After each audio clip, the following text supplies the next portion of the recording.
Линиите в рода. Дали линиите в рода важат както за мъжете, така и за жените? Да, трите линии в рода, първа, втора и трета, важат и за мъжете, и за жените. Само че е възможно, когато се роди дете, то да бъде различна линия по майка или по баща.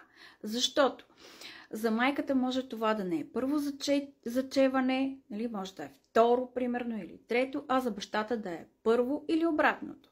В зависимост от това какви партньорства и какво се е случило в техния живот. За съжаление, в съвременния свят много трудно вече се получава така, че детето да е едно и също поред зачеване и за двамата си родители.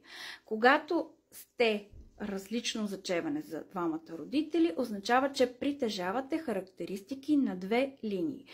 Но това е хубаво, че може да бъде изследвано, може да попитате вашите родители и по-лесно да се ориентирате в това. А ако те не съобщават истината, такава каквато е, вие ще откриете това, като имате характеристики от две линии, например.